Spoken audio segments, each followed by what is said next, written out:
اللہ یہ چاہتا ہے روٹی ہر کسی کو ملنی چاہیے، اللہ یہ چاہتا ہے خوراک ہر کسی کو ملنی چاہیے۔ اور فرق ایک پایا جاتا ہے پیسے کا، کہ پیسہ جو ہے وہ دیکھا جاتا ہے کس کے پاس پیسہ زیادہ ہے۔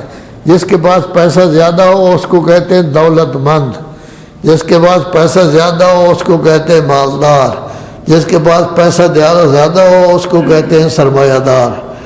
تو ظاہر ہے کہ وہ پیسہ اس کا زیادہ ہے۔ جس کے پاس پیسہ کم ہے وہ کبھی مزدور ہوگا، کبھی وہ کلرک ہوگا، کبھی کچھ ہوگا، کبھی وہ عالم دین بھی ہو سکتا ہے، طالب علم بھی ہو سکتا ہے، مجتہد بھی ہو سکتا ہے۔ مجتہدین بھی ہماری اکثریت ایسی ہے کہ جو پیسے والے نہیں تھے۔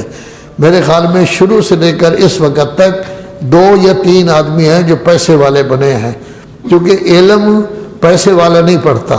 پیسے والے کے پاس پیسے ہوتے ہیں، اس کو دین کے علم کی ضرورت نہیں ہوتی، وہ دین کی طرف متوجہ کم ہوتا ہے، نمازیں وغیرہ بعد میں شروع کر دیتا ہے۔ لیکن علم کون پڑھتے ہیں؟ غریب بیچارے پڑھتے ہیں، کیونکہ ان کو اللہ کا خوف زیادہ ہوتا ہے، اللہ کے ساتھ تعلق ہوتا ہے، وہ کہتے ہیں دین پڑھے۔ اسی واسطے ایک فرمان بھی ہے العلم فی الجوع، اگر آپ ضرورت سے زیادہ روٹی کھا لیں تو پھر آپ درس نہیں پڑھ سکیں گے۔ لذا کہا گیا ہے کہ روٹی اتنی کھاؤ کہ تیسرا حصہ بھوک رہتا ہو، پانی کے لیے جگہ چھوڑ دو، پانی بھی 2 گھنٹے بعد پیو، فوراً پانی نہ پیو۔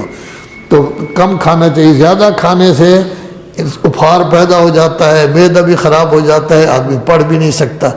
تو گویا کہ ایک طرف مالدار ہوتے ہیں، ایک طرف یہ۔ اللہ یہ چاہتا ہے روٹی ہر کسی کو ملنی چاہیے، اللہ یہ چاہتا ہے خوراک ہر کسی کو ملنی چاہیے، اللہ یہ چاہتا ہے کہ ضرورت کی جتنی چیزیں ہیں وہ ہر کسی کو ملنی چاہیے۔ اور ضرورت کا مطلب بھی صرف روٹی اور سالن نہیں، فروٹ بھی ملنا چاہیے، کیونکہ جتنے فروٹ بھی ہیں ہر فروٹ اپنے اپنے زمانے میں کسی نہ کسی بیماری سے بچاتا ہے۔ اگر آپ پڑھیں نا، کتابوں کا مطالعہ کریں، یہ فروٹ جی کینسر سے بچاتا ہے، یہ فروٹ جی گردے کے درد سے بچاتا ہے، یہ پتھری سے بچاتا ہے، جتنے فروٹ بھی ہیں۔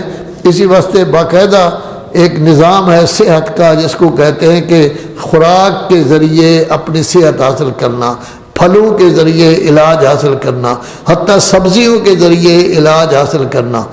اگر آئرن آپ کو چاہیے تو ایسی صورت میں گوشت وغیرہ ہے، وگرنہ سبزی وغیرہ یہ چیزیں ہوتی ہیں۔ سب سے زیادہ مفید انسان کے لیے سبزی ہیں اور فروٹ ہے، خشک فروٹ ہوں یا میوہ جو ہے تازہ وہ ہو، اور سبزیاں، یہ انسان کی طبیعت کے لیے بہت زیادہ مفید ہے۔ ہر کسی کو ضرورت کے مطابق جو ہے وہ ملنی چاہیے۔ لذا جن کے پاس مال ہوتا ہے اللہ تبارک و یہ چاہتا ہے کہ یہ مال تقسیم ہو، تاکہ جو ضرورت مند ہیں ان کے